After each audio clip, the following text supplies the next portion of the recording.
Alhamdulillah pada siang hari ini kita masih bisa mengikuti perkuliahan mata kuliah pengembangan kreativitas dan inovasi dalam BK. Baiklah, sebelum memulai perkuliahan hari ini, alangkah lebih baiknya kita mengucapkan basmalah supaya kegiatan perkuliahan kita berjalan dengan lancar. Baiklah, hari ini adalah penampilan dari kelompok 6 mengenai History and Historiometry oleh Teh Fani, Kang Anwar, dan Teh Rosi. Kepada kelompok 6 dipersilahkan untuk mempresentasikan materinya.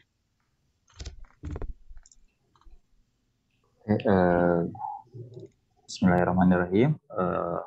Didahului dengan saya aja ya. Teh Fani sama Teh Rosi izin. Pada kesempatan kali ini saya akan menjelaskan tentang kelompok kami akan menjelaskan tentang story sama historiometri. Saya awali dengan sebuah pengantar dengan namanya kreativitas adalah sebuah kemampuan seseorang untuk menciptakan yang ditandai dengan originalitas dalam berekspresi yang bersifat imajinatif. Hal ini ditandai dengan perkembangan kreativitas dari waktu ke waktu. Manusia akan terus berusaha mencari inovasi sebagai bentuk kreativitas dari kognitifnya. Nah, di sini dalam bab 7 ini menceritakan tentang wajib bersaudara, di mana mereka berdua bukan merupakan seorang insinyur dan mekanik, tapi dan pada tahun 1903 di Kitty Hawk dan North Carolina Orville Wright menerbangkan sebuah pesawat. Pesawat itu saat ini dipermanenkan di Smithsonian Museum of Space and Aeronautic di Washington DC. Nah, mereka ini pada dasarnya mereka bukan insinyur, tapi mereka menggunakan berbagai eksperimen dan kreativitas mereka dalam membuat pesawat. Bahkan mereka juga banyak mengumpulkan data dan mereka kumpulkan mulai dari membuat baling-baling atau terowongan angin, bahkan mereka juga belajar dari alam seperti burung terbang atau burung turunnya seperti apa. Jadi mereka menemukan banyak ide dalam membuat pesawat ini meskipun mereka bukan insinyur dan mekanik. Next step. Oke, ke slide selanjutnya. Ada nggak, Kang? Belum ya? Belum. Ada? Belum.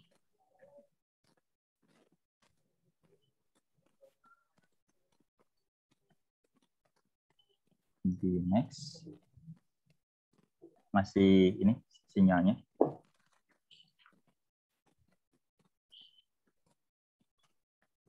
Mau coba set screen-nya dari Kang Anwar. Oke. Sama. Bentar. Sinyal.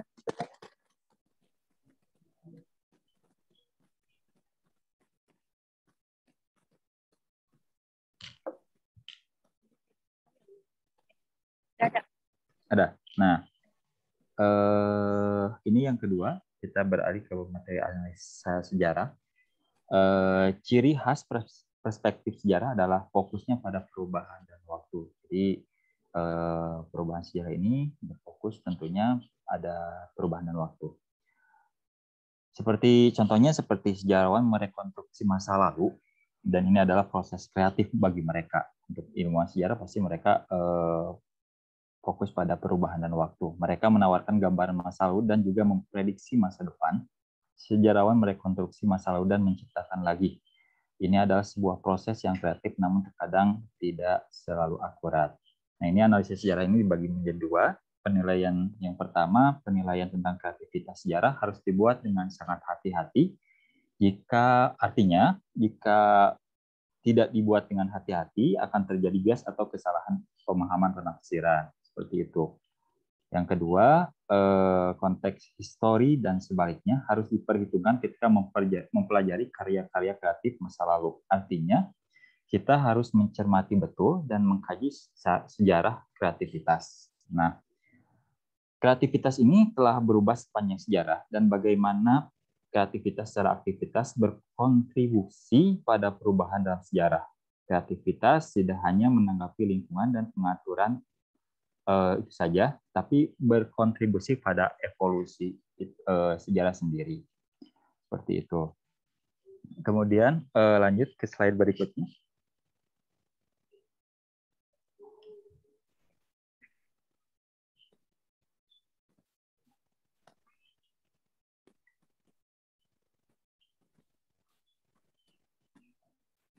Ke prasejarah. Ya, belum kita ya. Nah, baik. Oci, boleh dari aku aja share screen-nya, dibantu.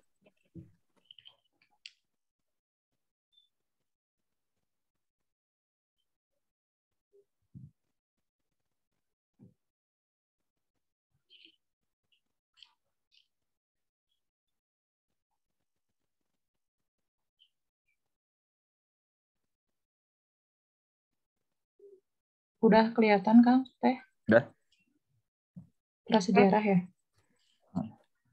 Tinggal ZK slide keempat. Slide keempat. Ini ya? Ya, prasejarah.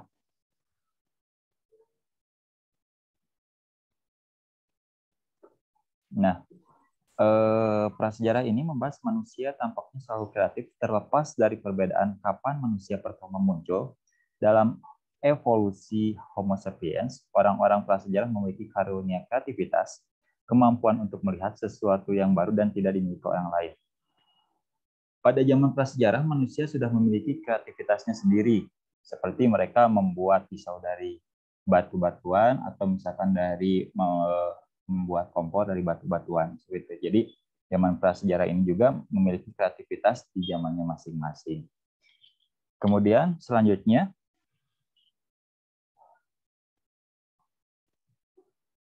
tentang Zeitgeist, slide berikutnya.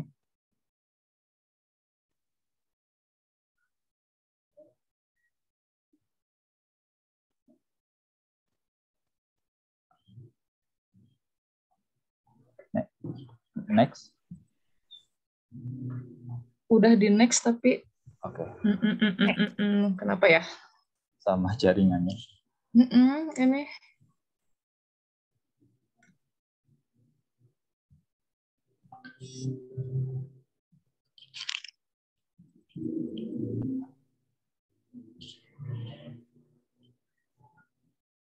Nah, ini langsung ke Zeitgeist sebagai proses sejarah. Zeitgeist merupakan pemikiran dominan pada suatu masa yang menggambarkan dan mempengaruhi sebuah budaya dalam masa itu sendiri, termasuk di dalamnya intelektual, moral, pemikiran yang mempengaruhi budaya dalam suatu era. Secara garis besar, Zeitgeist lebih mudahnya bisa diartikan sebagai apa yang paling banyak dicari orang, paling banyak dipikirkan orang, dan sedang populer. Nah, itu Zeitgeist seperti itu. Saya beri contoh, masyarakat zaman sekarang mungkin lebih tentang isu kesehatan. Mereka contohnya mencari makanan. Mereka juga kalau mencari makanan juga memperhatikan apakah ini organik, pupuknya seperti apa, indikasinya seperti apa, apakah nanti ini mengandung MSG yang berlebihan seperti itu. Apakah nanti bisa merusak tubuh atau kayak gimana. Itu contohnya seperti itu yang saya pahami. Atau enggak, untuk masyarakat zaman sekarang juga lebih konsep kalau misalkan memilih bahan baju. Mereka lebih memperhatikan apakah bahannya alami, apakah terbuat dari bahan organik, atau mereka lebih konsen terhadap hal-hal yang misalkan lebih ke tentang isu kesehatan. Seperti itu sih kalau contohnya kalau tentang Zeitgeist yang saya pahami. Terus next slide berikutnya. Nah,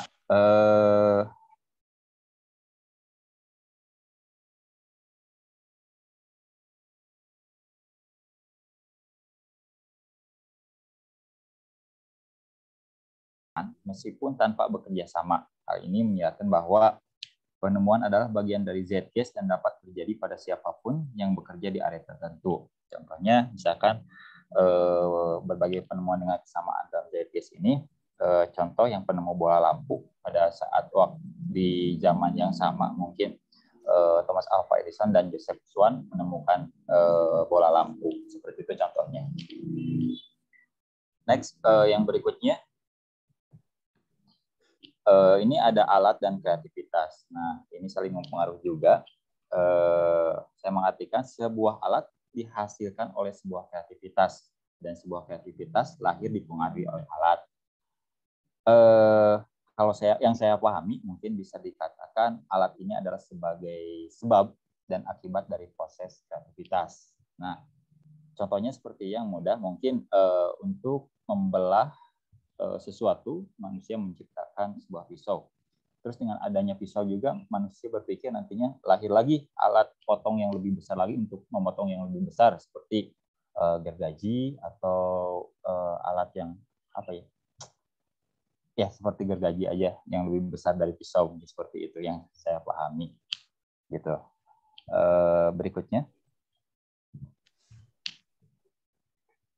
Nah, tentang evolusi dan perubahan Ramakian, itu perubahan sejarah dan budaya terjadi pada tingkat yang lebih cepat dan terus meningkat. Tidak perlu waktu yang lama dan bisa terjadi dengan begitu cepat. Nah, perubahan sejarah ini dan budaya untuk tentunya kita rasakan tentang perubahan-perubahan yang begitu cepat dari yang misalkan tradisional ke modern. Seperti itu sih evolusinya yang saya pahami. Nah, pada intinya lahirlah sense of self yang nextnya, Teh Fani.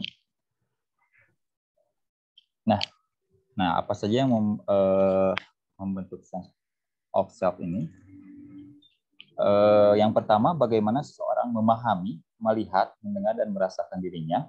Terus yang kedua, kemampuan yang membuat seseorang mempunyai tujuan yang lebih tinggi.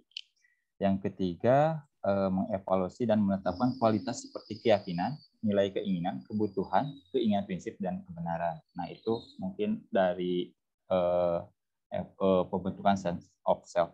Itu saja mungkin dari saya. Mohon maaf kalau banyak kekurangan dan tidak dipahami. Terima kasih, Teh Widya. Kembali lagi. Baik, langsung aja Teh, selanjutnya penampilan selanjutnya. Ya, izin melanjutkan dari pemaparan rekan saya. Juga ya, teman-teman. Saya akan memaparkan beberapa poin gitu. Yang pertama itu ada perubahan ekonomi ini mempengaruhi budaya dan sejarah. Nah, Florida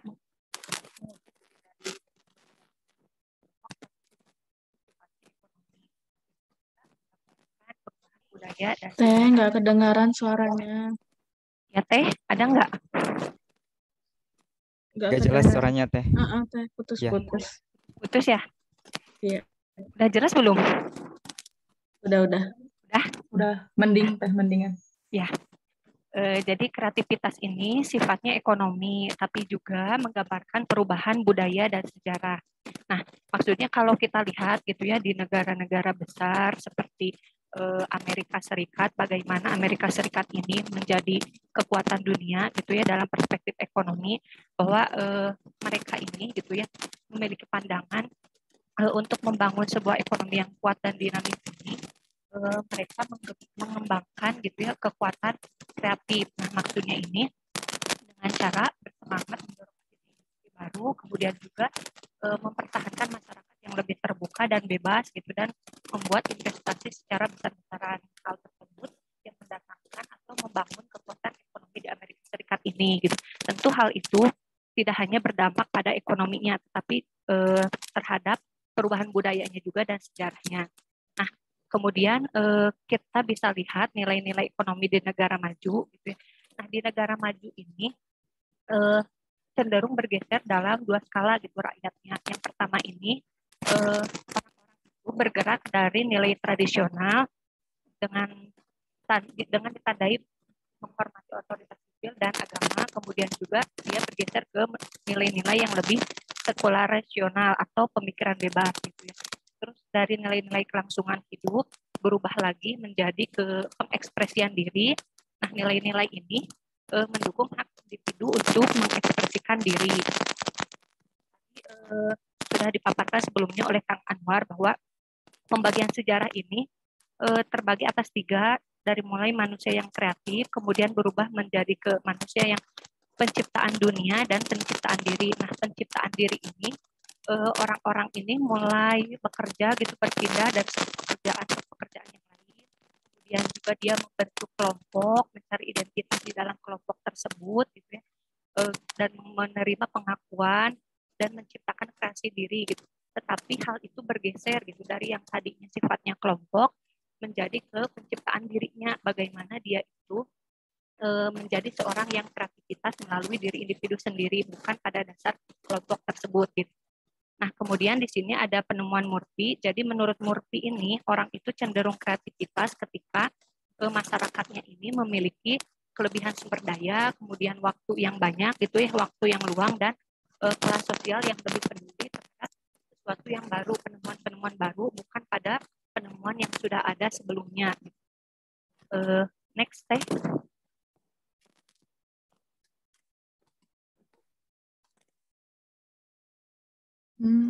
Macet lagi. Bentar. Belum ada.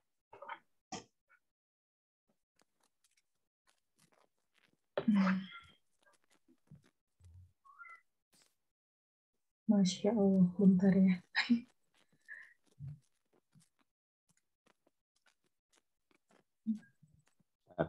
Coba dari saya. Oh,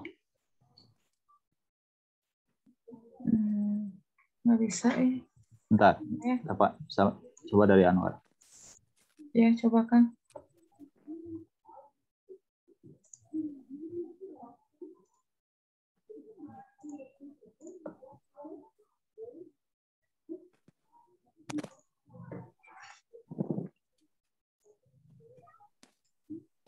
Ini ya? Next, Kang. Ini? Ya.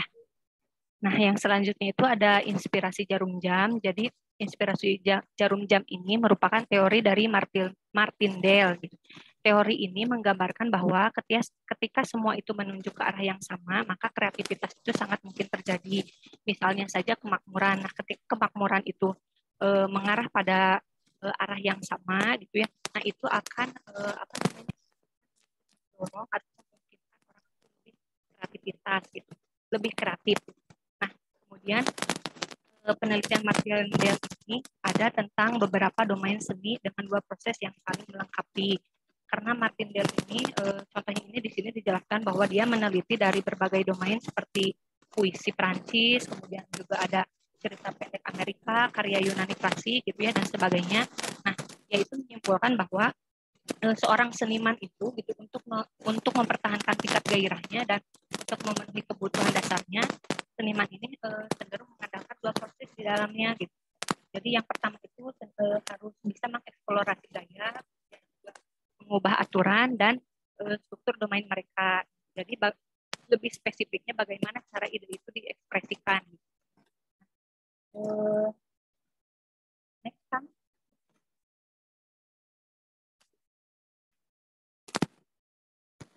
Kemudian yang selanjutnya ada bencana dan peluang. Nah, seringkali gitu bencana ini muncul mendukung proses kreativitas tersebut gitu. Nah, bencana ini merupakan salah satu pengaruh tidak terduga dalam munculnya kreativitas pada individu atau masyarakat. Contohnya saja ketika kita melihat misalkan kebakaran kota atau mungkin banjir gitu ya. Nah, bencana-bencana tersebut itu akan memunculkan kreativitas baru dari orang-orang yang kreatif, misalnya saja arsitektur gitu ya, dia akan membangun kota yang baru gitu. Nah, itu yang dimaksud bencana di sini gitu. Jadi kadangkala bencana itu atau bahkan sering gitu ya, ketika terjadinya bencana itu menstimulus dirinya untuk lebih kreatif gitu. Kemudian peluang ini cenderung mengarah pada perspektif ekonomi karena sifatnya itu finansial. Mungkin kenapa Renaissance itu dilokalisasinya, jadi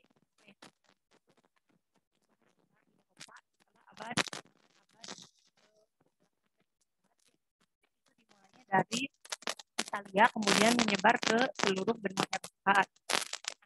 Tidak juga mengatakan gitu bahwa orang-orang yang kreatif itu jangan hanya mengelompokkan tempat kerjanya saja, tetapi mereka itu idealnya itu berkerumun di tempat-tempat yang memang menjadi pusat kreativitas gitu, dan juga tempat mereka tinggal. Nah, hal tersebut tentunya akan menciptakan peluang yang lebih besar untuk seseorang itu lebih kreatif. Nah, ini sejalan dengan perspektif kreativitas menurut Florida, yaitu berkaitan dengan teknologi, toleransi, dan talenta.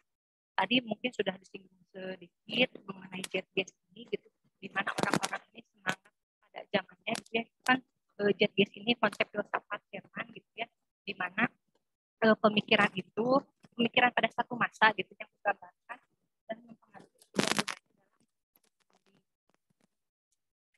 dalam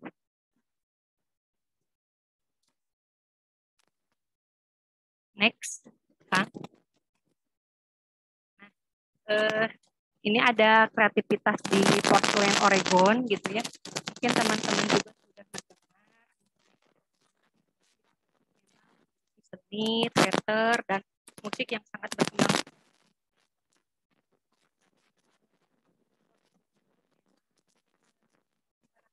Gitu ya.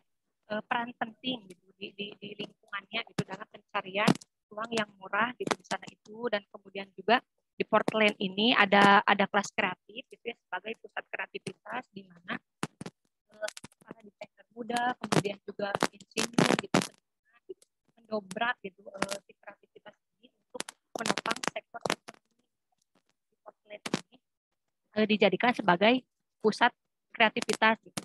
Karena memang di Portland ini gitu, mendukung sekali gitu kepada para seniman agar mereka lebih kreativitas, juga menyediakan ruang-ruang yang terbuka gitu ya. Ada hal-hal yang menarik di Portland ini di sana toleran dan padat tetapi ramah pengguna gitu ya, kemudian kehadiran bakat dan tersedianya ruang yang murah bagi seniman gitu. Nah, makanya sangat menarik di Portland ini gitu ya, sebagai salah satu contoh kota mungkinnya yang memang mendukung masyarakatnya untuk lebih kreatif gitu. Kemudian juga di Portland ini beberapa pengembangnya memang berkomitmen gitu jangka panjang untuk menyediakan ruang yang ramah gitu bagi seniman tersebut. Jadi tidak hanya kreativitas yang dimiliki olehnya, tetapi memang kota juga atau lingkungannya juga mendukung gitu bagi para seniman di Portland. Next. Selanjutnya ada keberuntungan di sini. Jadi kreativitas ini secara signifikan dipengaruhi oleh keberuntungan, kemudian juga peluang dan kecelakaan. Mungkin tadi yang kecelakaan itu lebih satunya gitu ya. Terus kemudian di penemuan ini gitu ya, bisa jadi penemuan yang satu itu memunculkan penemuan-penemuan yang lain yang setelahnya gitu. Nah, terus next Kang. Ada perang dan agama. Nah, perang dan agama ini sebagai stimulan utama bagi inovasi, karena dua hal ini tentunya mempengaruhi kreativitas itu sendiri gitu ya. Sebetulnya perang ini dipaparkan di pembahasan ini bahwa perang ini dapat menurunkan kreativitas, tetapi akan naik kembali gitu ketika melalui kerusuhan sipil. Nah, gitu. Bagaimana perang ini dapat menurunkan kreativitas gitu? Dampak perang ini gitu ya dihasilkan dari ketakutan mereka terhadap nyawanya gitu. Kemudian juga ada ancaman-ancaman nilai gitu dan kesulitan ekonomi. Nah, tentu hal ini gitu sangat mempengaruhi pada kreativitasnya. Nah, kemudian implikasi dari hasil pengamatan karya kreatif ini dihasilkan dari jalur sejarah yang beragam. Jadi bukan hanya salah satu sejarah saja yang mempengaruhi kreativitas ini, tetapi itu juga disebabkan gitu oleh beberapa jalur sejarah yang beragam. Tidak hanya agama dan perang gitu ya, bahkan koneksi, konvergensi gitu. Hal tersebut tidak bisa berjalan sendiri gitu ya, tetapi ada keterkaitan antara satu dengan yang lainnya. Terus next Kang. Nah, kemudian ada efek pemicu dan darurat. Di efek pemicu dan darurat bahwa satu penemuan ini dapat menghasilkan berbagai ide baru dan penemuan berikutnya gitu ya. Kemudian juga di dalamnya ketika tadi menemukan sesuatu penemuan gitu ya, ada experience gitu ya, bahwa jika penemuan itu ada gitu ya atau muncul gitu, ada pengalaman yang ya, experience ini gitu ya. Ketika sesuatu itu tidak secara langsung terkait dengan kondisi sebelumnya. Jadi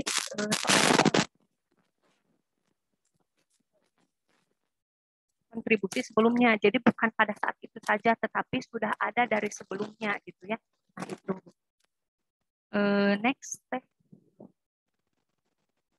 Kang. Next, Kang. Nah di sini ada Matthew, Pygmalion, and Founder Effect. Nah untuk yang Matthew Effect ini, jadi di sana dikatakan gitu bahwa teorinya ini gitu ya, yang kaya semakin kaya, yang miskin semakin miskin. Nah artinya bahwa kalau dicontohkan kita mungkin sebagai guru gitu ya, ketika siswa itu memulai pendidikan dengan sukses gitu ya, dia itu akan cenderung terus mencapai prestasi akademis yang baik gitu, karena dia sudah memiliki potensi di dalam dirinya gitu ya.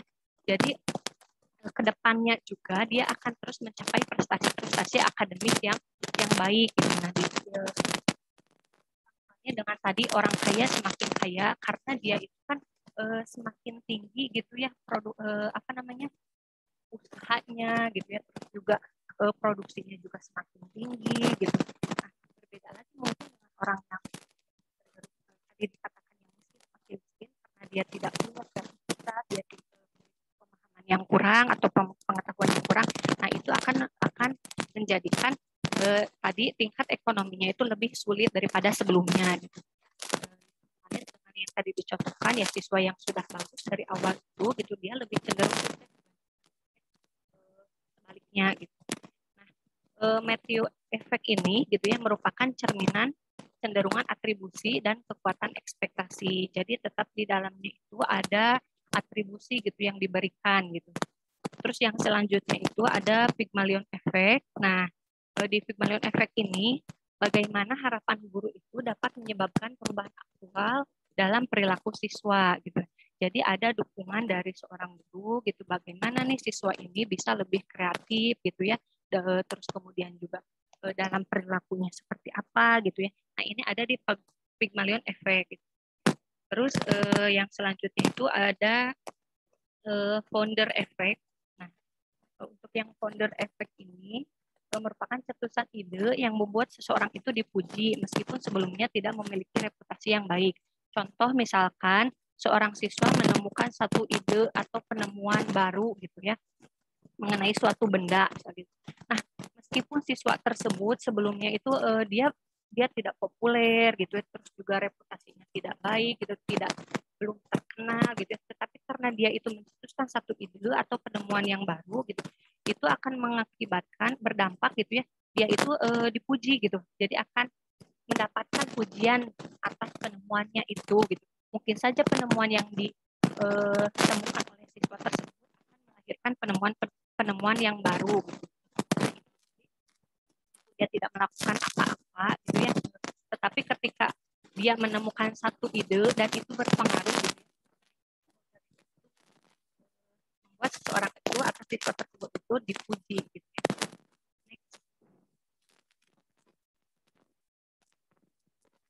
Next.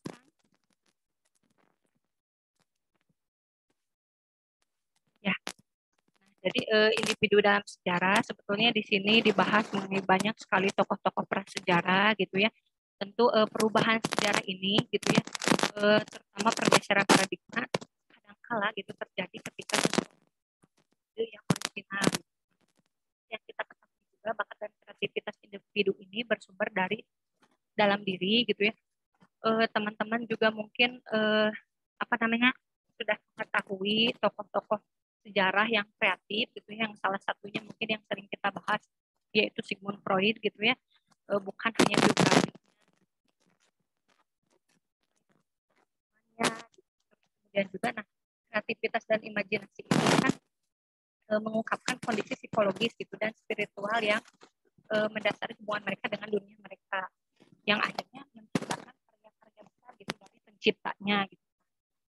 Tetapi hal ini gitu ya erat juga kaitannya kalau kita lihat mungkin beberapa tokoh sejarah gitu yang memang kreatif, ada juga beberapa yang melihat cenderung menggunakan alkoholisme gitu ya. Nah, orang-orang yang kreatif juga mungkin tidak semuanya gitu, tetapi erat kaitannya dengan alkoholisme. Terus kemudian juga biasanya kreativitas ini sering diperdebatkan gitu kaitannya itu dengan kesehatan psikologis seseorang gitu.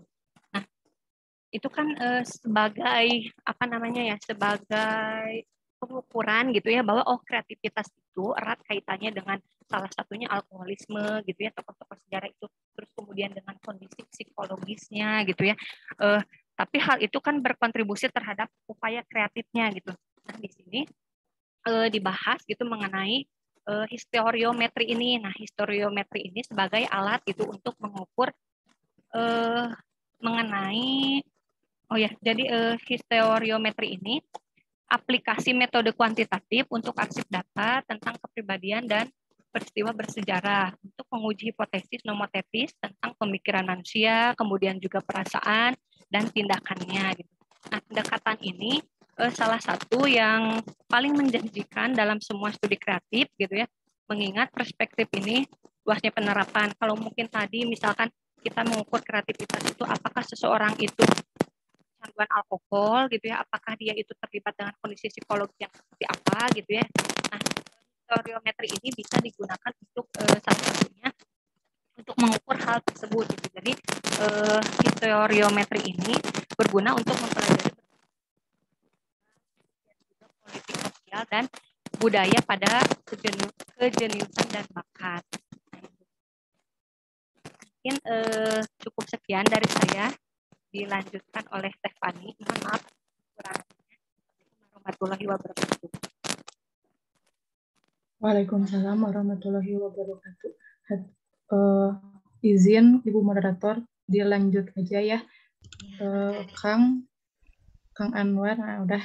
Nah, di sini di bagian saya akan membahas tentang keterbatasan dan kekurangan dari pendekatan sejarah. Nah, nanti dari sini mungkin saya akan lebih banyak bercerita tentang orang-orang yang kreatif pada masa dahulu gitu ya, atau pada masanya seperti itu.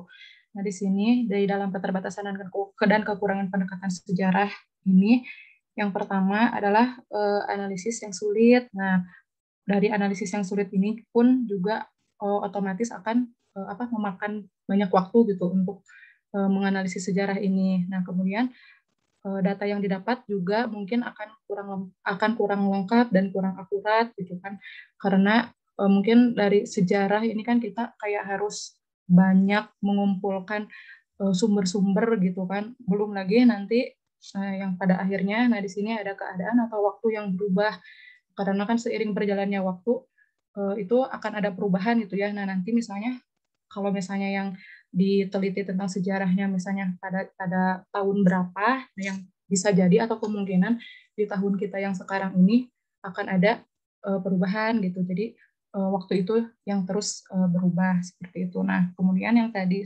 disinggung oleh TOC, historiometri itu kan kayak alat ukurnya ya. Nah, kan katanya menurut buku ini juga si historiometri ini juga ada kekurangannya seperti itu. Nah, makanya indikator objektif mengenai bakat kreatif itu nanti akan condong ke produk. Nah, nanti di sini saya akan bahas mengenai orang-orang yang penemu lah pada zaman dahulu, yang si orang ini tuh menemukan apa sih gitu. Nah, nanti lebih condongnya ke produk itu. Nah, jadi nanti ada sesuatu yang populer pada masa itu, nah keadaan reputasinya itu akan berubah. Nah, yang tadi yang saya bilang di keadaan atau waktu itu akan berubah. Nah, nanti di sejarah ini akan menimbulkan kesalahpahaman gitu kan terhadap orang-orang kreatif di zaman dahulu yang mungkin saat ini oleh kita itu diagung-agungkan, tapi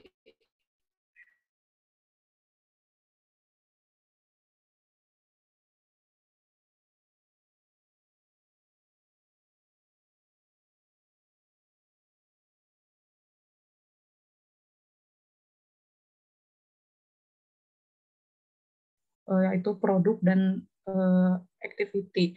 Jadi produktivitas itu adalah sesuatu bentuk aktivitas yang dilakukan untuk menghasilkan suatu produk, barang, atau jasa. Bisa di next, Kang?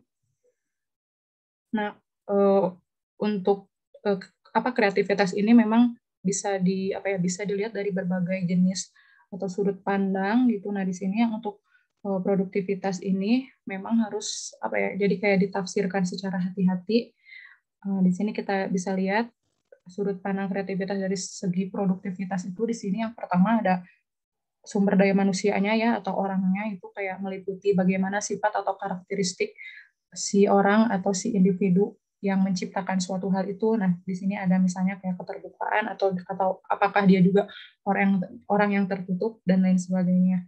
Kemudian yang kedua itu ada produknya, yang pasti ini penemuannya ya. Penemuannya itu si orang tuh menemukan apa gitu, dan kemudian menjadi hak paten ya, di sini yang paten. Kemudian apakah ini juga menjadi sebuah karya seni atau sebuah publikasi. Kemudian di sini ada proses. Nah, proses di sini kayak tahap atau pemikiran yang fasenya itu yang berkaitan dengan individu atau masyarakat. Nah, terus di sini ada tempat juga, tekanan situasional ketika si orang atau si individu itu kayak mendapatkan aha experience-nya gitu kan. Kayak kalau orang kan mendapatkan aha experience itu kayak nggak diduga-duga ya. Kadang mungkin kayak di tempat tidur atau mungkin bahkan di toilet gitu kan. Orang-orang beda-beda gitu kan mengenai hal yang didapat ketika aha experience itu muncul. Nah, kemudian di sini ada persuasi, yaitu kreativitas yang dikaitkan dengan ide-ide yang sangat bagus sehingga dapat mengubah cara berpikir dari orang lain. Next, Kang. Nah, di sini ada tadi jejak reputasi. Tadi juga Teh Oci sempat menyinggung sendiri ya tentang reputasi ini sendiri, yang dimana reputasi ini atau bisa didefinisikan sebagai citra atau a picture of mind, yaitu suatu gambaran yang ada di dalam benak seseorang. Citra dapat berubah. Nah, ini ya kata-katanya mungkin lebih banyak bahwa di pendekatan sejarah ini memang banyak hal yang berubah seperti itu. Nah, yang menjadi buruk atau negatif apabila kemudian ternyata tidak didukung oleh kemampuan atau keadaan yang sebenarnya. Bisa di next, Kang. Nah, di sini yang jejak reputasi, seperti yang tadi saya di awal bilang, saya akan lebih banyak menceritakan tentang orang-orang terdahulu gitu, yang banyak penemuannya seperti itu. Nah, yang di sini yang pertama itu ada Henry Cavendish. Seperti yang kita tahu bahwa Henry Cavendish itu adalah dia itu seorang penemu hidrogen ya, yaitu penemu hidrogen. Kemudian yang sebetulnya juga dia itu adalah penemu hukum Coulomb dan penemu hukum Ohm. Nah, akan tetapi tadi kembali lagi ke produktivitas, yang dimana sebetulnya si Cavendish ini, itu dia itu karakteristiknya itu orang yang aneh, dan dia pun sangat pemalu, pendiam, dan rendah hati. Jadi dia itu kayak nggak mau gitu penemuan dia itu diketahui oleh orang lain. Nah, yang jadi pada akhirnya kayak yang hukum Coulomb dan hukum Ohm ini ditemukan 1 abad kemudian, yang sekarang mungkin kita tahunya kayak hukum Ohm dan hukum Coulomb ini bukan ditemukan oleh si Cavendish. Nah, padahal si hukum ini itu ditemuinnya itu sama si Henry Cavendish ini, yang ditemuin sama muridnya 1 abad kemudian dari tulisan-tulisan dia, yang pada akhirnya bukan dia gitu yang dapat yang dapat penghargaan tuh bukan dia. Jadi si Cavendish ini hanya dikenal dengan penemu hidrogennya aja, padahal hukum Coulomb dan hukum Ohm juga dia yang menemukan seperti itu. Tapi memang karena dia orangnya tidak mau prestasinya itu diketahui oleh orang lain, yang akhirnya dibawa mati oleh dia dan malah ditemukan oleh orang lain, dan kemudian dipelajari oleh si muridnya ini, yang akhirnya ya yang ditahu oleh orang lain bukan dia gitu si penemunya. Nah kemudian reputasi yang selanjutnya, contohnya itu di sini ada Nicolaus Copernicus. Ini kayak astronom Polandia ya, dia itu di sini dia itu yang menemukan teori heliosentris. Nah kemudian dia juga si penulis buku Revolitinibus. Nah jadi pada saat dia menulis buku itu, sebetulnya dia itu tidak mau gitu kan mempublikasikan si bukunya itu gitu, karena dia itu takut akan menimbulkan banyak kontroversi. Nah tetapi dia didesak oleh muridnya untuk ayolah dipublikasikan. Nah setelah dipublikasikan, memang ketakutan Kopernikus itu menjadi kenyataan gitu, dan memang buku yang dia tulis dan diterbitkan itu mendapatkan banyak kecaman gitu, seperti itu.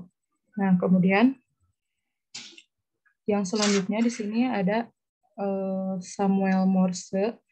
Seperti yang kita tahu bahwa Samuel Morse ini dia penemu, yang awalnya dia itu adalah penemu telegraf, kemudian yang kedua dia menemukan sandi Morse. Nah mungkin banyak yang nggak tahu juga bahwa sebetulnya Samuel Morse itu dia itu sebetulnya passionnya itu di seni. Nah dia tuh sebetulnya pernah membuat lukisan yang katanya sekarang ada di museum yang Louvre itu yang di Paris ya kalau nggak salah. Nah ternyata dia itu sebetulnya passionnya di si seni itu. Nah tapi mungkin kepribadian Morse juga jadi dia itu orang yang money oriented gitu. Dia itu money oriented. Jadi dia itu berharap, jadi dia itu melukis untuk uang gitu. Jadi dia berharap memang dari karya seninya dia itu banyak menghasilkan banyak uang gitu. Ternyata tapi pada kenyataannya itu nggak kejadian gitu. Nah sampai akhirnya dia mendengar ada yang sedang meneliti si telegraf ini. Nah mungkin juga kita nggak banyak tahu ya, ternyata si telegraf ini sebetulnya bukan murni dari karya Samuel Morse ini. Jadi dia tuh mendengar katanya ada sekelompok orang yang sedang membuat telegraf ini. Nah jadi dia itu ngikutin gitu. Jadi membuat hal yang sama di waktu yang sama ya. Nah tapi pada akhirnya karena Samuel Morse yang mengeluarkan terlebih dahulu, jadi yang terkenalnya itu malah dia gitu. Nah, seperti itu. Makanya mungkin kekurangan sejarah di sini mungkin ya salah satunya. Memang ini akan menjadi bias juga gitu. Kayak gitu. Nah, kemudian bisa di next, Kang. Nah, ini yang misjudgment ini kayak bukan sama dengan kayak kita tuh meng-underestimate mungkin ya. Nah, di sini juga kayak mungkin salah penilaian dan underestimate itu kayak satu paket gitu di sini. Di sini misjudgment sangat umum juga di luar hal sains. Nah, kalau waktu sains itu orang-orang itu kayak harus berurusan kayak apa ya? Pada zaman dahulu juga hal gaib atau hal mistis itu udah ada. Nah, kan apa ya? Jadi kayak misjudgment juga gitu di luar hal sains ini. Nah dan ini juga berlaku untuk hal seni. Nah di seni yang sangat kreatif itu di timur yang kita tahu, nah khususnya di seniman India juga kayak salah menilai juga oleh orang Inggris yang pertama berpergian ke sana, yang menurut Raja Ramachandran dan Hirstein itu seniman India itu mengeksplorasi seni yang non representasional. Nah jauh sebelum Picasso, tapi hal itu juga nggak diakuin gitu kan oleh si orang Inggris ini, padahal yang sebelumnya itu memang si orang India kayak gitu. Tapi balik lagi karena yang terkenalnya itu si Picasso-nya, jadi kita yang menganggapnya ya si Picasso gitu kan yang menemukannya gitu. Mungkin di next, Kang. Nah, ini juga ada beberapa contoh sejarah yang misjudgment yang akhirnya di underestimate juga, seperti yang tadi dikatakan oleh Kang Anwar yang di awal ya, yang Wright brother itu, yang kalau kita tahu Wright brother itu memang mereka orang pertama yang menemukan pesawat ya. Nah, penerbangannya itu, si kapalnya itu dikasih nama The Wright Flyer. Nah, tapi ternyata Wright brother ini juga sebetulnya bukan orang pertama yang membuat pesawat gitu.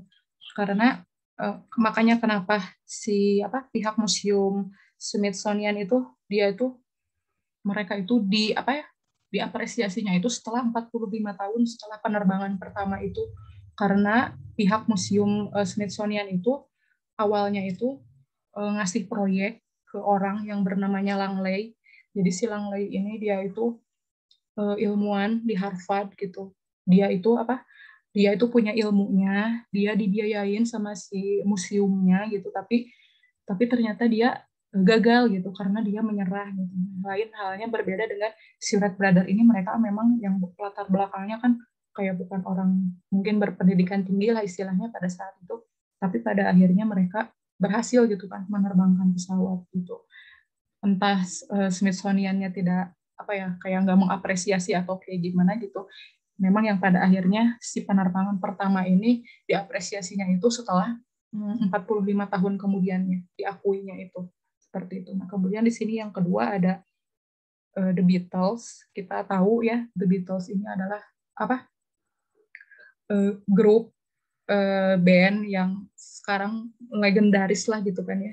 Nah, ternyata pada saat itu juga The Beatles itu oleh perusahaan rekaman di sana, nama perusahaan rekaman itu perusahaan rekaman Decca. Ternyata The Beatles itu pernah kayak di underestimate gitu, kayak ini tuh grup ini tuh nggak akan jadi apa-apa gitu, dan mereka tuh nggak menyukai gitu kan genre lagu si The Beatles ini, dan mereka itu kayak langsung menjudge bahwa mereka itu tidak akan menjadi apa-apa gitu, mereka itu akan nothing gitu kan di masa yang akan datang. Tapi ternyata hal itu dipatahkan juga ya, ternyata The Beatles sekarang menjadi orang yang legendaris gitu. Kemudian di sini ada Richard Bach. Nah, Richard Bach ini adalah seorang penulis. Nah, dia juga sama karyanya diremehkan, yang diyakini dia yang nggak akan dipublikasikan gitu. Tapi ternyata itu kesalahan besar. Mungkin kalau teman-teman nanti ada waktu gitu bisa searching gitu ya. Karena pas saya baca ini pun jadi kayak mencari-cari gitu kan ini sejarah kayak tahun-tahun kapan gitu eh,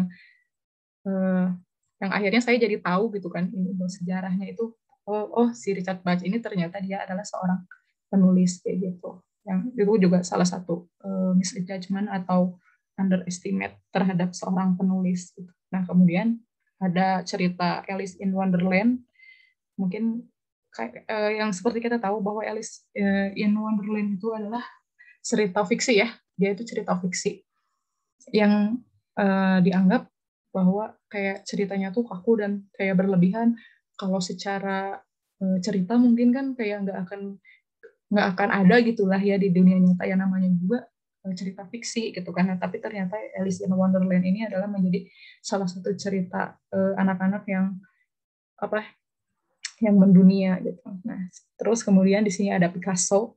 Picasso pun begitu pada awalnya ketika dia melukis, teman-teman sesama senimannya pun kayak merendahkan Picasso gitu ya, dan mereka tuh tidak menyukai gitu kan, tidak menyukai karya-karyanya Picasso, yang pada akhirnya malah lukisan Picasso ini malah menjadi lebih mendunia gitu kan. Terus kemudian di sini ada Benjamin Franklin.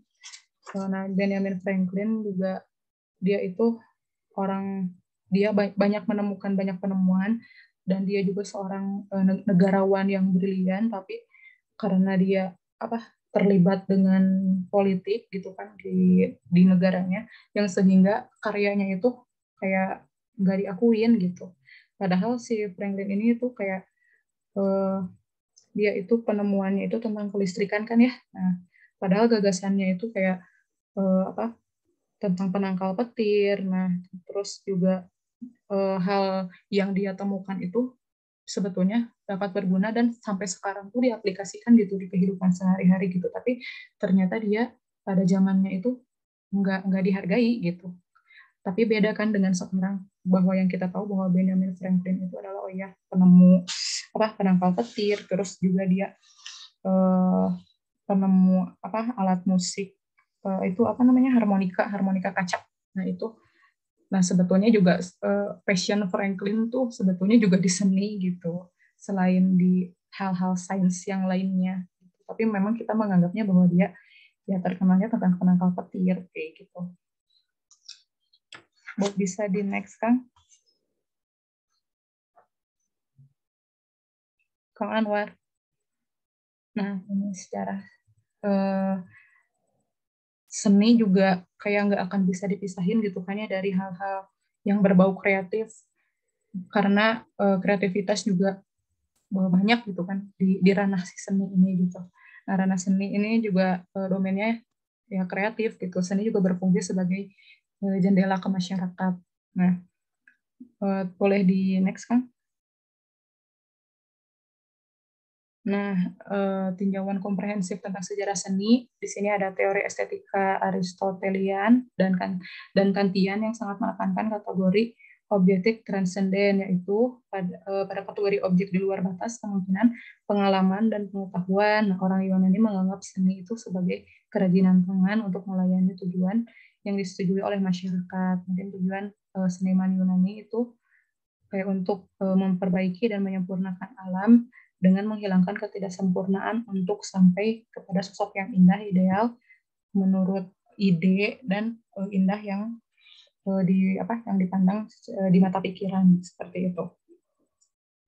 Next Kang, nah di sini juga ada Heidegger dan Beuys, itu mereka mengatakan tentang seni dan sejarah, kebenaran tidak ada dengan sendirinya sebelumnya di suatu tempat di antara bintang-bintang. Bagaimanapun juga, hanya keterbukaan makhluk-makhluk yang pertama-tama memberikan kemungkinan suatu tempat dan tempat yang diisi oleh makhluk-makhluk saat ini. Nah, terjadinya kebenaran bersejarah dalam banyak hal. Nah, seni adalah sejarah, dan sebagai sejarah, seni adalah pelestarian kebenaran secara kreatif dalam karya. Kemudian itu menurut Heidegger. Nah, kemudian yang menurut Beuys-nya, saya telah menyimpulkan bahwa tidak ada kemungkinan lain untuk melakukan sesuatu bagi manusia selain melalui seni. Hanya orang kreatif yang dapat mengubah sejarah, dapat menggunakan kreativitasnya secara revolusioner. Nah, seni sama dengan kreativitas dengan kebebasan manusia.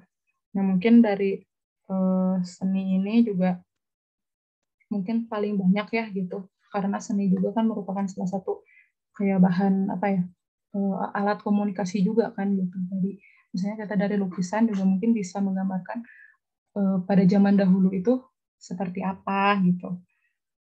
Nah oke. Boleh di next kan?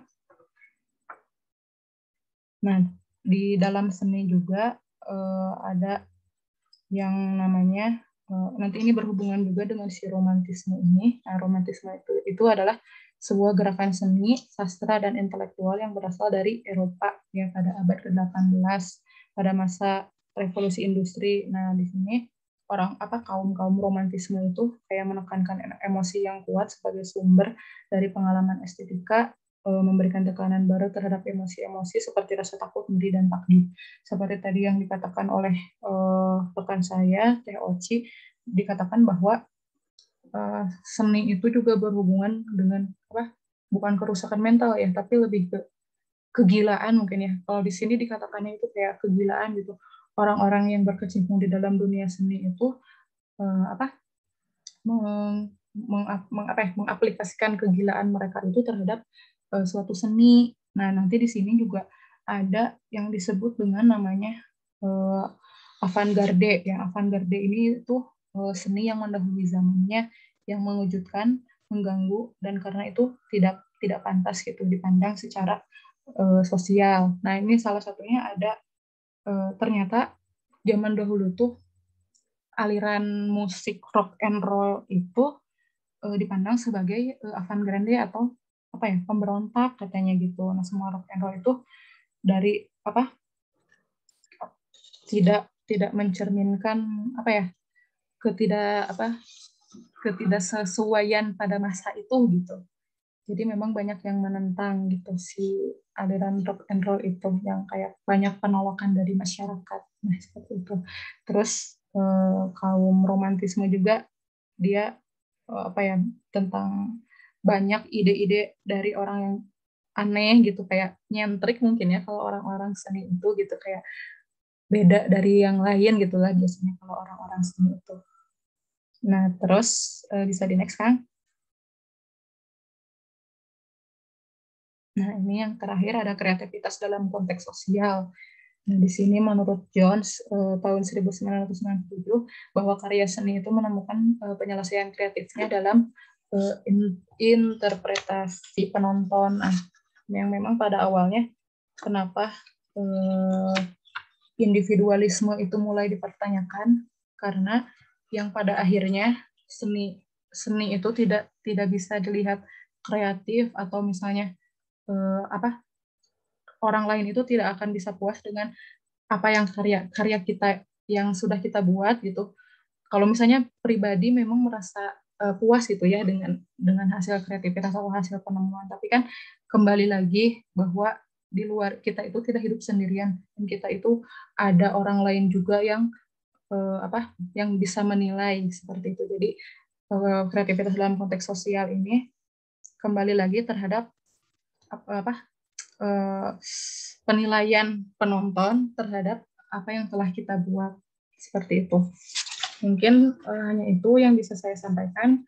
Apabila nanti ada yang kurang jelas bisa ditanyakan. Saya kembalikan lagi ke moderator Teh Lydia. Atur nuhun. Baik, Kang, terima kasih untuk penampilannya yang sangat jelas, dan selanjutnya kita masuk kepada sesi analisis, di mana kelompok analis saat ini adalah kelompok 7, yaitu Kang Dita, Teh Silvi, dan Bu Kiki. Kepada kelompok analis dipersilahkan untuk memberikan saran atau tanggapannya terhadap makalah atau penampilan dari kelompok 6. Mangga, Kak, Teh. Ya, Assalamualaikum.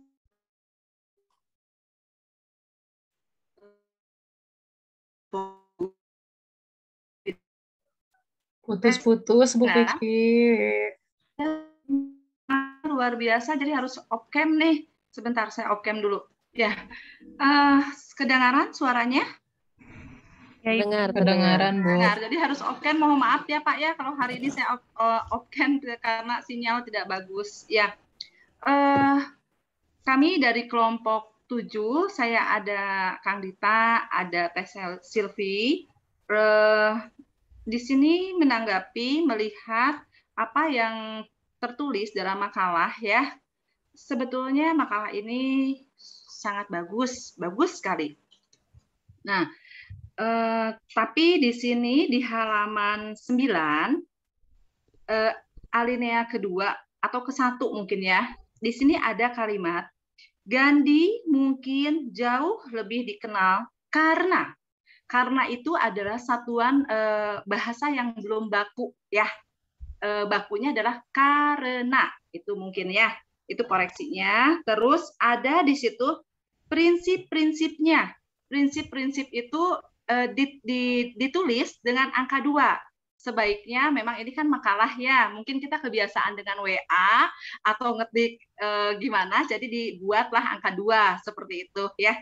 Terus di halaman 28, saya ke halaman 28 dulu lah ini ya. Di halaman 28 itu ada kalimat di awal paragraf ya. Di awal paragraf itu ada kalimat, mana sih halaman 28? Nah, di awal kalimat itu ada di awal paragraf ini juga.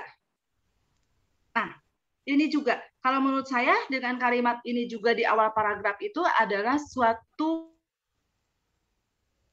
sesuai dengan bahasa logat kita sendiri. Dan juga mungkin sebaiknya sih tidak diawali dengan ini di awal kalimat itu. Seperti itu. Terus di halaman 24, karena saya ini melihatnya makalah, itu ada yang di kurungan. Itu tuh apa yang di kurungan ya? Ada yang di kurungan gitu. Sedangkan itu sepertinya adalah suatu kutipan. Sebaiknya kutipan itu biasanya dibuatlah suatu yang hanya beda aja paragrafnya. Jadi kalau biasanya kita pakai bukan paragrafnya ya,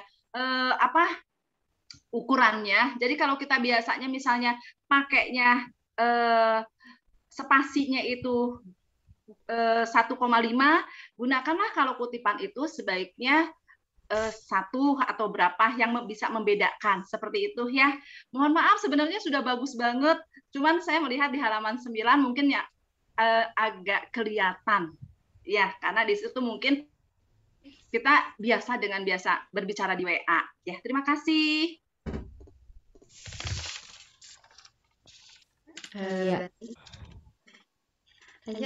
Lanjut, mohon izin untuk koreksi di halaman 40, Mangintan Teteh Akang kelompok. Di sini ada tertulis di kalimat pertama individualitas akhirnya mulai dipertanyakan titik. Kemudian ada kalimat pertimbangkan penekanan postmodernis pada konteks dan halayak luas. Jadi akhirnya satu paragraf ini agak membingungkan kalimatnya ke arah mana atau maknanya ke arah mana seperti itu. Kemudian selanjutnya masih di halaman 40 itu di paragraf selanjutnya ada Nietzsche tampaknya menitik beratkan. Nah, menitik beratkan ini ada baiknya disatukan tanpa spasi karena ini menitik beratkan gitu dalam hal ini karena dia menekankan aktivitas estetika penonton yang melibatkan. Nah, mungkin ini agak lupa untuk jadi ada titik kutipan itu ada 2 biasanya kan ya di awal dan di akhir, tapi ini yang akhirnya tidak ada begitu sehingga saya agak bingung mana ya ujungnya begitu karena dari yang melibatkan itu ada apostrof begitu ya, apostrof 2 melibatkan penciptaan bla bla bla. Nah, tapi tidak ada ujungnya apostrof penutupnya di sebelah mana. Itu saja dari saya mungkin. Mohon maaf, akan kelompok. Terima kasih Teh. Selanjutnya mungkin Kang Dita ada tambahan. Izin off kamera ya Teh ya, karena lagi di luar. Jadi langsung aja, kurang lebih saya juga mungkin dari redaksi penulisan ya Teh ya, mungkin bisa dicek di halaman 18, kemudian di halaman 20 ke 21. Seperti yang sudah disampaikan barusan oleh Teh Silpi dan Vicky, saya rasa mungkin bisa diperbaiki. Hapunten Satya Acana Teh. Begitu saja. Baik, masih ada tambahan kah dari kelompok analisis atau sudah? Tampaknya cukup Teh dari kami. Baik Teh. Baik, terima kasih kepada kelompok analisis yang tadi telah memberikan tanggapan dan juga beberapa saran mengenai penulisan dari makalah dari kelompok 6.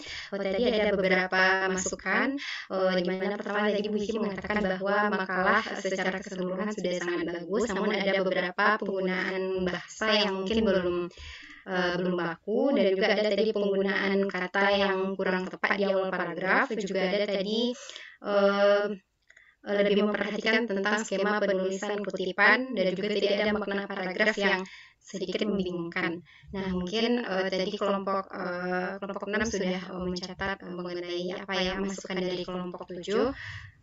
Selanjutnya kita masuk pada sesi tanya jawab oleh kelompok 8, yaitu ada Teh Elwas, Teh Maulia, dan Teh Astri. Kepada kelompok 8 dipersilahkan. Siapa dulu Teh?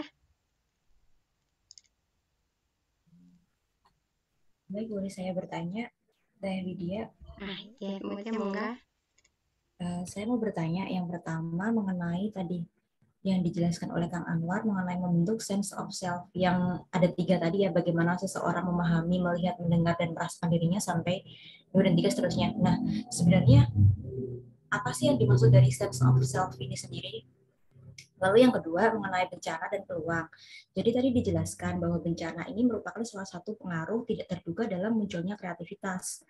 Nah, ini saya berkaca di awal-awal pandemi ya, ketika orang-orang mulai berbondong-bondong membuat hand sanitizer atau disinfektan untuk dijual dengan memanfaatkan informasi dari internet mengenai kandungannya dan bagaimana cara membuatnya. Nah, menurut saya ini juga merupakan salah satu bentuk kreativitas ya, karena adanya bencana dan menciptakan peluang karena ini cenderung mengarah ke hal yang bersifat finansial karena ini kan dijual.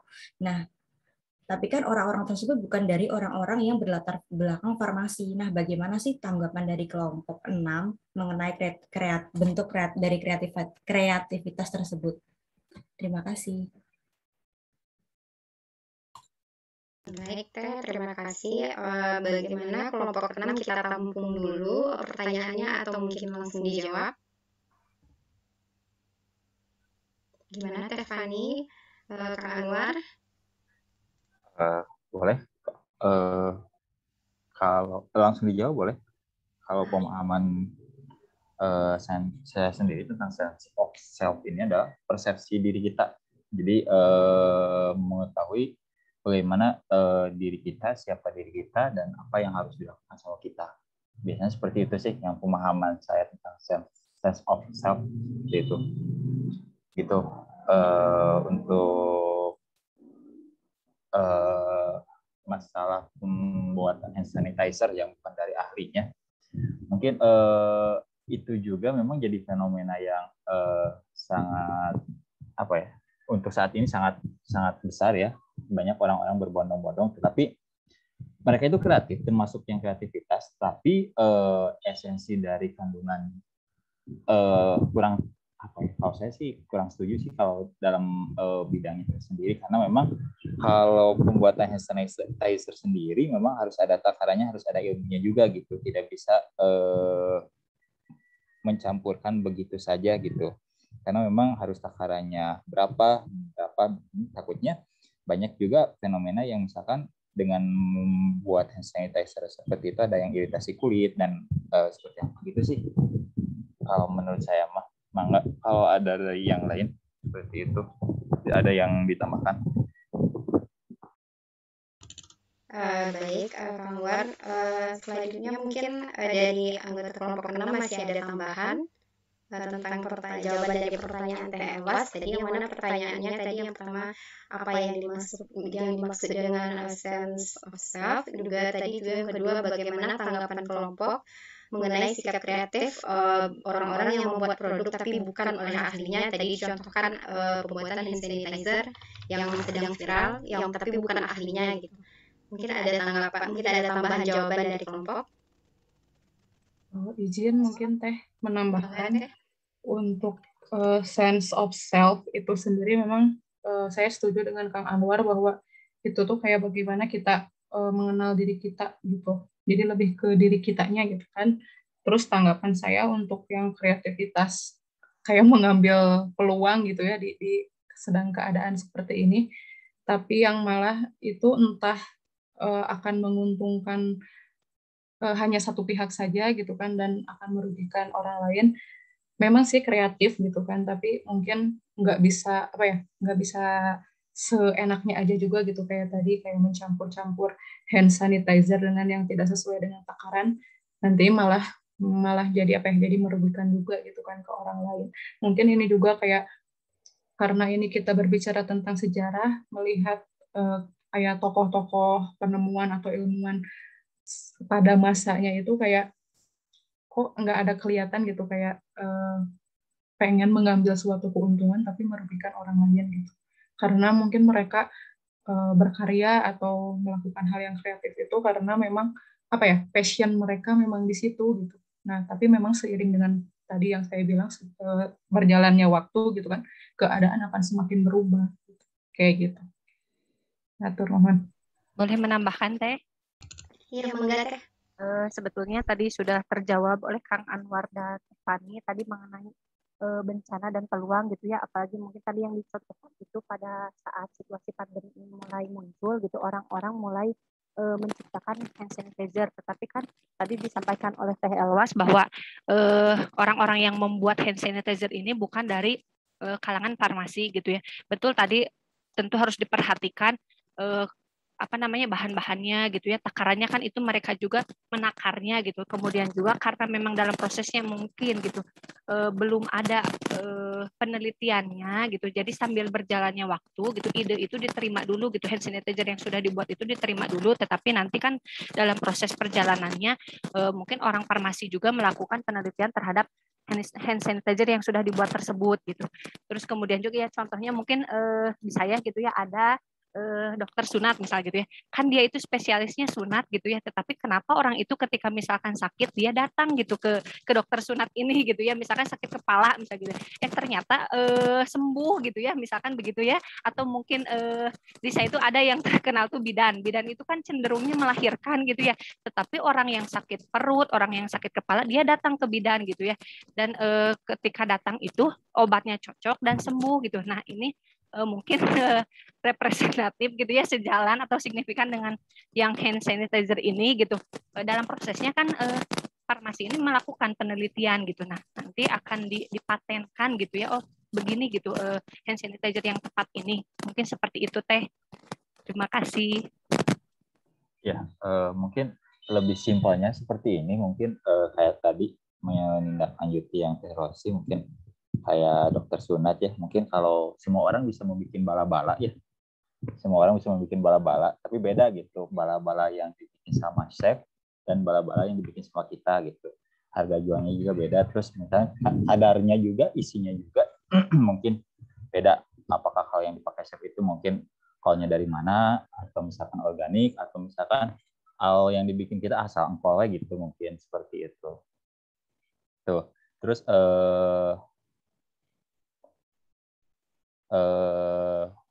yang ini juga yang kreativitas mungkin sense of self ini mungkin kalau di Sunda itu mungkin siapa diri kita kan, kalau di Sunda itu karakter orang Sunda itu cager, bager, bener tersinger, mungkin itu diaplikasikan ke budayanya seperti itu sih.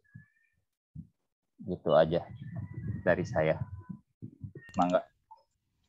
Baik, terima kasih Kang. Jawabannya juga tadi Tiffany juga menambahkan.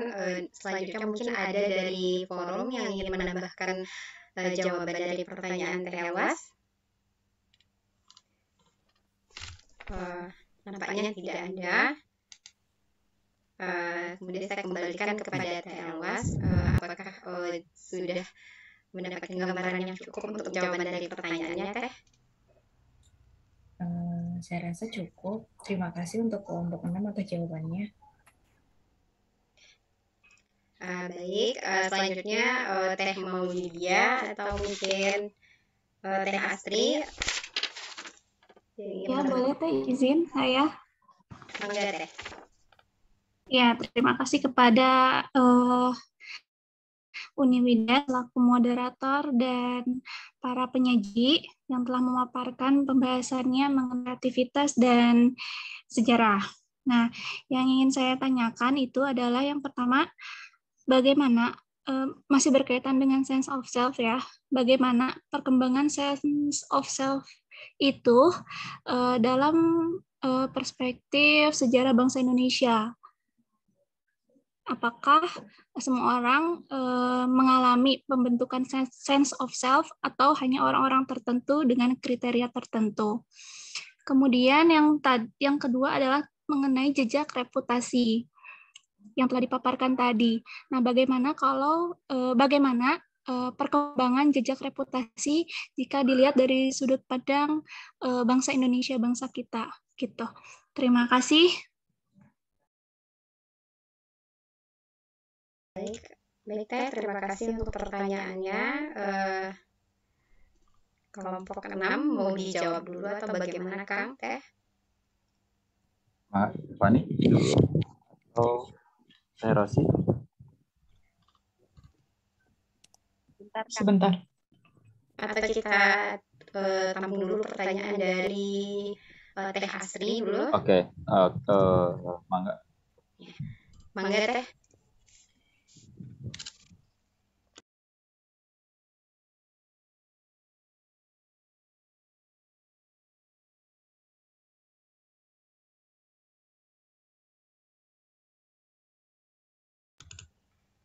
Teh Asri, mungkin bisa memberikan pertanyaannya. Oh iya Teteh, tadi apa konsep pertanyaannya hampir sama dengan Teh Maulidia ya.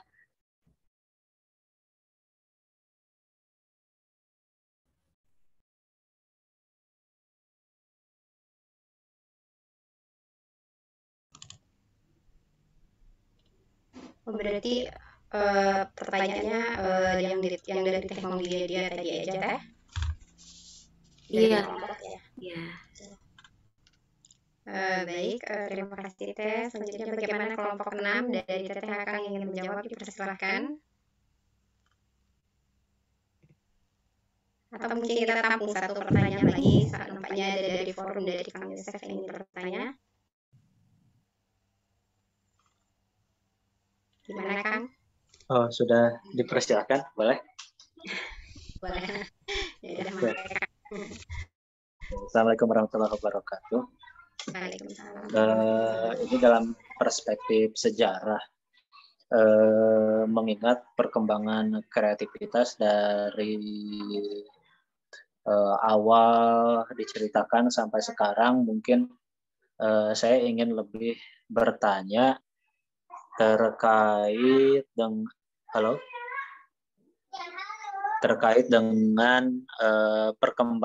dikaitkan dengan perkembangan era teknologi yang semakin canggih saat ini, di mana segala sesuatu itu lebih terasa sangat memudahkan gitu kan. Nah, kira-kira apakah dengan proses dan fenomena teknologi yang memudahkan ini itu cukup berpengaruh juga terhadap perkembangan kreativitas, ataukah justru kreativitas itu semakin semakin pesat gitu dengan kemudahan teknologi ini. Terima kasih.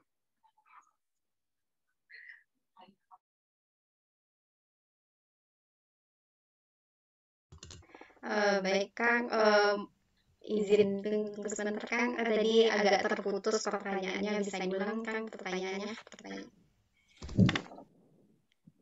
Oke, dengan kemajuan teknologi seperti saat ini, di mana kita semua sangat dimudahkan oleh teknologi, gitu. Apakah teknologi ini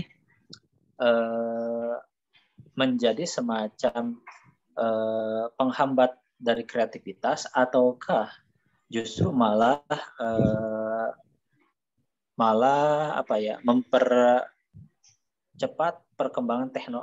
mempercepat perkembangan kreativitas individu di zaman sekarang? Ketangkep nggak?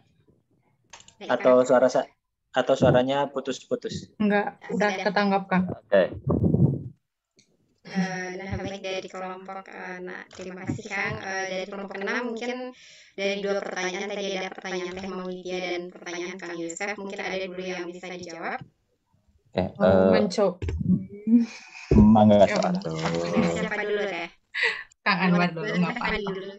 Nggak apa-apa, Kang Anwar dulu. Baik. Kalau yang menjawab pertanyaan dari Teh Maulidia, saya coba menjawab pertanyaannya. Setiap orang pasti memiliki sense of self, tergantung mungkin tadi tidak lepas dari budayanya masing-masing. Saya udah contohkan mungkin tadi perkembangan sense of self orang Sunda mungkin ya. Siapa kita, siapa jadi kita, terus karakternya seperti apa. Mungkin teman-teman tahu juga kalau di budaya Sunda itu ada karakter anak yang baik itu cager, bener, terus singer seperti itu. Terus mungkin untuk sosialnya ciri asah, ciri asuh, apalagi ciri asah, ciri asuh. Nah itulah seperti itu untuk perkembangannya seperti itu. Setiap orang pasti di setiap budayanya masing-masing mungkin terbentuk sense of self masing-masing berdasarkan budaya yang berkembang, terus budaya yang misalkan kalau orang Sunda ya seperti itu, nantinya kalau misalkan orang Padang mungkin orang yang di Jawa juga beda lagi seperti itu.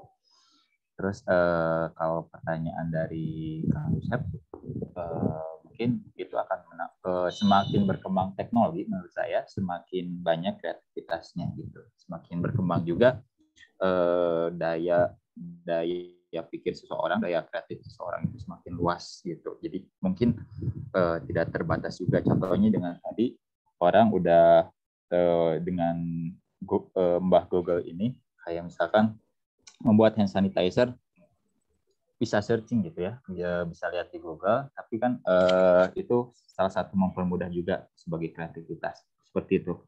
Barangkali ada yang lain menambahkan. Baik Kang, selanjutnya Teh Fani tadi ingin menambahkan jawaban atau? Ya, tadi menambahkan untuk pertanyaan yang tempat yang bahwa sense of self itu memang bisa bisa berkembang karena sense of self itu berkaitan dengan diri sendiri dan bagaimana apa yang kita yakini juga gitu kan. Dan menurut saya itu tuh bisa berkembang karena individu itu kan belajar ya dari waktu ke waktu, yang nantinya itu juga bisa lebih kayak membuka open mind kita gitu. Jadi lebih terbuka. Jadi memang pasti itu akan berkembang gitu kan. Nah, kemudian untuk yang tadi reputasi Teh Tata tadi saya lupa.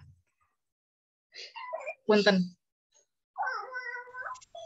Mengenai bagaimana perkembangan jejak reputasi di Indonesia. Begitu, Teh. Ya. Untuk reputasi, Bapak sebentar. Anak saya nangis sebentar. Boleh ditambahin dulu sama yang lain? Izin dulu sebentar. Nah, baik, mungkin dari Teh Rosi atau mungkin dari forum ada yang ingin menambahkan jawaban dari pertanyaan Teh Maulidia atau pertanyaan dari Kang Yusef? Boleh yang Kang Yusef dulu. Oh iya, mangga Teh. Tadi kalau tidak salah menangkap, mudah-mudahan tidak salah. Jadi kan teknologi itu katanya disampaikan bahwa saat ini semakin pesat, terus memudahkan kita gitu ya. Nah, kemudian apakah teknologi ini mempengaruhi kreativitas gitu ya, ataukah justru sebaliknya menghambat proses kreativitas tersebut gitu. Kalau menurut saya gitu, tentu teknologi ini memudahkan gitu ya, atau memudahkan kita gitu ya dalam kreativitas itu sendiri. Contohnya misalkan ketika dulu itu orang-orang berdagang itu harus misalkan datang ke pasar, membuka lapak dagangannya di sana gitu ya. Tetapi kan saat ini orang sudah mulai bergeser dengan adanya marketplace gitu ya. Orang bisa menjual produk-produknya melalui marketplace ini, dan itu kan bagian dari strategi pemasaran gitu, supaya barang misalkan cepat laku gitu ya, dan orang-orang juga kan lebih mudah mengaksesnya. Artinya di situ berarti teknologi ini memudahkan orang untuk lebih kreatif gitu, bukan hanya marketplace gitu ya. Sekarang banyak gitu yang dijual di marketplace itu. Nah, itu kan salah satu dari bantuan teknologi tersebut, sehingga hal tersebut memudahkan kita gitu ya untuk lebih kreatif. Nah, itu mungkin Kang gitu, meskipun mungkin ada kelemahannya gitu ya dari teknologi itu, ketika misalkan kita itu tidak bisa bijak dalam menggunakannya gitu, atau mungkin wawasan kita yang masih minim mengenai teknologi tersebut. Terima kasih Kang. Terima kasih Teh Rosi atas jawabannya. Selanjutnya mungkin ada dari forum yang ingin menambahkan jawaban.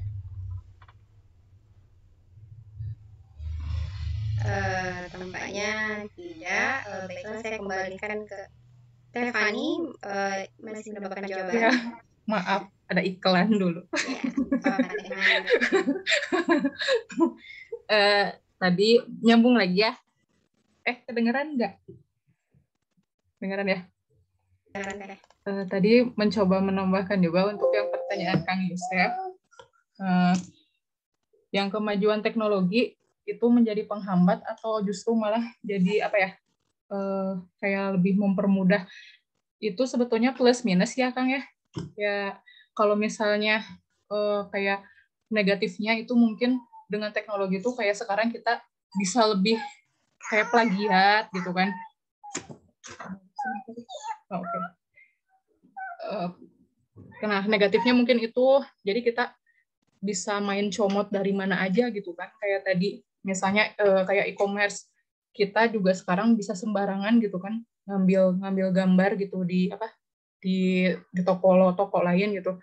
Dan nanti kerugiannya ketika kita misalnya membeli barang itu nggak sesuai gitu kan sama si fotonya gitu. Nah itu mungkin salah satu apa ya, negatifnya gitu kan dari perkembangan zaman kayak gini gitu. Jadi orang kreatif tapi kreatifnya itu mencuri ide orang lain gitu. Nah, kayak gitu. Nah, kemudian untuk plusnya memang kalau kita kayak mencari bahan atau apa ya, bahan-bahan kayak gitu kayak lebih mudah gitu kan dengan kemajuan teknologi kayak gini gitu. Jadi lebih cepat sebetulnya gitu dalam kita menerima informasi. Nah, terus tadi yang perkembangan reputasi ya, Tata, perkembangan reputasi itu ternyata reputasi itu sebetulnya bukan menjadi salah satu indikator dalam kreativitas gitu, karena reputasi itu dari waktu ke waktu itu bisa berubah gitu. Mungkin sama halnya juga dengan bangsa kita kayak gitu. Mungkin dari yang lain ada yang mau menambahkan? Terima kasih. Baik, terima kasih atas jawabannya Teh Fani. Selanjutnya mungkin ada forum yang masih ingin menambahkan. Sedikit tambahan Teh, bisa ya? Iya, mangga Kak. Ya baik, mungkin tadi pertanyaan mengenai tentang self ini tadi apa?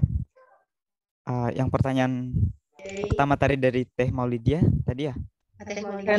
Sense of self itu ya.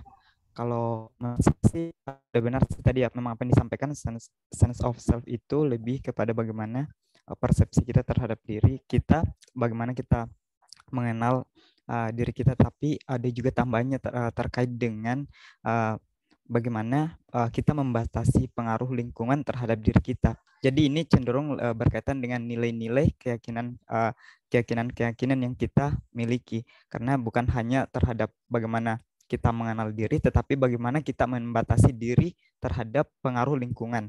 Mungkin ada hal yang buruk yang bisa kita menjadi bahan menjadi batasan agar kita tidak cenderung mungkin menimbulkan perilaku negatif. Mungkin seperti itu, Teh.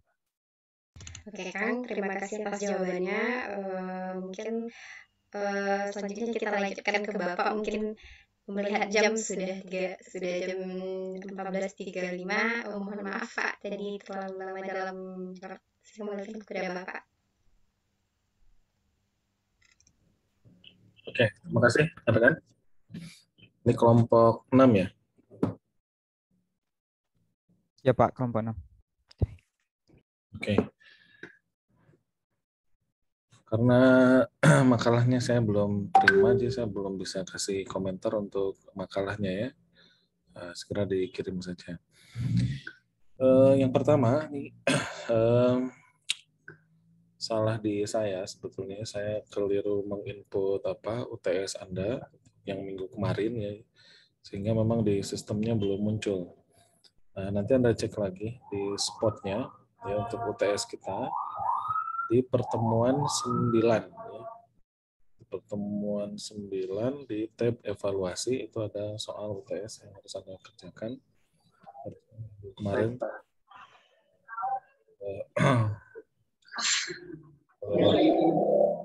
spot Anda belum diklik upload ya. Nah, itu silakan mulai dikerjakan ya. Sampai hari Minggu kita berikan waktu Anda untuk bekerja sampai hari Minggu, ada 2 hari. Oke, untuk materi hari ini adalah kreativitas dalam perspektif sejarah. Apa yang bisa Anda ambil? Jadi orang kreatif dalam perspektif sejarah itu yang seperti apa? Coba, siapa yang mau mengambil teaching point?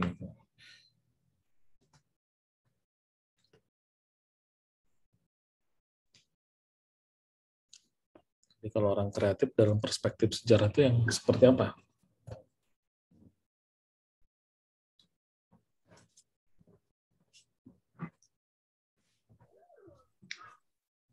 Mau mencoba, Pak? Ya, Tiffany, enggak. Ya, jadi setelah dibaca gitu ya, Pak. Jadi kayak orang-orang kreatif pada zaman dahulu tuh memang mengerjakan atau apa ya, jadi lebih memang ke passion mereka gitu. Meskipun memang ada salah satu yang kayak money oriented, tapi itu kayak nggak terlalu muncul gitu. Karena munculnya karena ya memang itu mereka senang gitu di situ gitu. Jadi memang dilaksanakan sesuai dengan passion mereka gitu. Oke, good. Yang lain? Oh, saya Pak, izin Pak. Oh.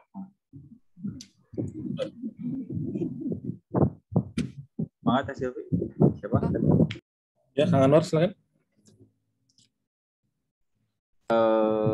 Kalau saya sih,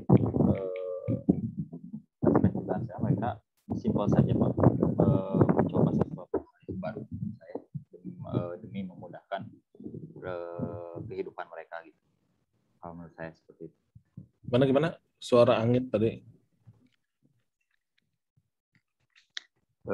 Jadi mereka itu apa ya? Mencoba sesuatu hal yang baru demi kelangsungan hidupnya aja sih Pak.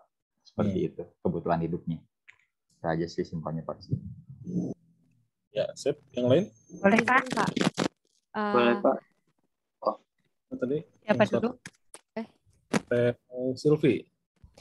Kalau izin Pak, kalau insight yang saya dapat dari presentasi hari ini adalah terkadang melalui proses misjudgment, tapi akhirnya karya itu walaupun dipandang sebelah mata ataupun dianggap ini begitu, tapi pada di selanjutnya di masa selanjutnya itu bahwa karya itu ada fenomenal dan bermakna begitu Pak. Jadi meskipun misjudgment, si peneliti tetap berjalan begitu meneliti kreativitasnya, tapi di satu masa one day itu bermakna begitu. Good. Makasih, Teh Silvi. Terosi, enggak? Pak, untuk dari yang baca gitu, jadi orang yang bisa menemukan sesuatu yang baru gitu, dan penemuan itu mungkin saja bisa menghasilkan penemuan yang baru lagi gitu. Jadi dari satu ide bisa dikembangkan ke ide-ide yang lainnya gitu. Itu mungkin Pak. Dari salah satunya dari bencana juga orang bisa lebih kreatif juga. Terima kasih Pak. Terima kasih. Terus sih agak putus-putus, tapi sudah bisa kita tangkap lah. Satu lagi? Mana tadi? Bang Fikri? Masih mute, Kang.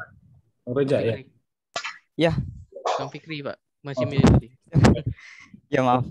Ya, baik. Kalau berdasarkan pemaparan tadi dari kelompok 6, saya melihat bahwa orang-orang dulu itu berkaitan dengan mungkin historinya, sejarah orang-orang terdahulu itu cenderung kreatif tapi sulit untuk mempublikasikan, ataupun mungkin karena teknologi, di satu sisi juga karena pengaruh dia tidak percaya diri terhadap penemuan yang ia temukan. Jadi karena ketidakpercayaan diri itu sehingga membuat penemuannya itu kurang dikenal lebih cepat oleh masyarakat, tetapi membutuhkan proses yang lama.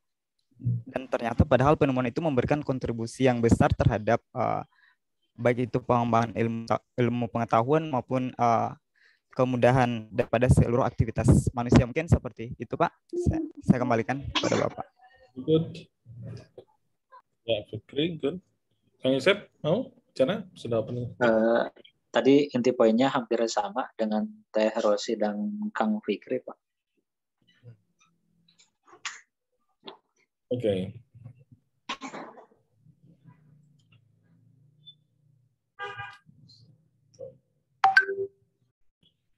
Ya, teman-teman, ada satu kata kunci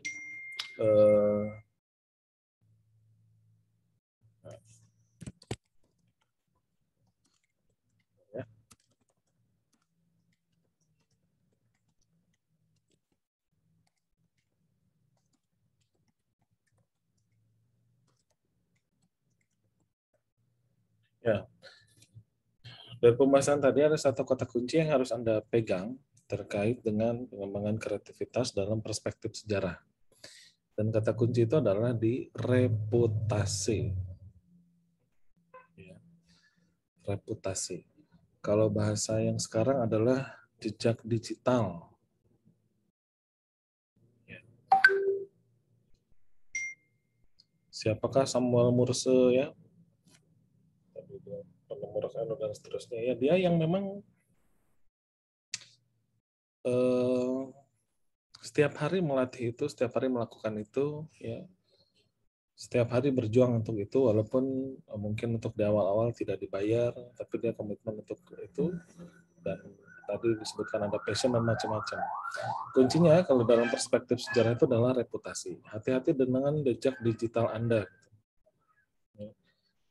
Anda mungkin bisa hapus beberapa hal yang sudah tertuang di Facebook, kemudian Anda hapus, tapi jejak digital itu tetap ada. Ya, mungkin udah di screenshot sama temannya dan seterusnya, sehingga walaupun sudah dihapus, maka jejak digital itu tetap ada di dunia maya. Ya, jadi jangan sembarangan posting, jangan sembarangan komentar, kalau nggak penting ya mending diam gitu ya. Kadang ada sebagian di kita yang karena di dunia maya ya, bukan di dunia luna ya, luna maya gitu maksudnya ya. Anda merasa bebas gitu ya. Wah, di dunia maya mah tidak ada yang ya merasa di dunia yang berbeda gitu. Sehingga merasa berhak atau merasa boleh untuk berkomentar dan berekspresi sebebas-bebasnya. Itu hal yang salah. Karena itu akan jadi reputasi Anda gitu. Ya. Akan jadi jejak digital Anda.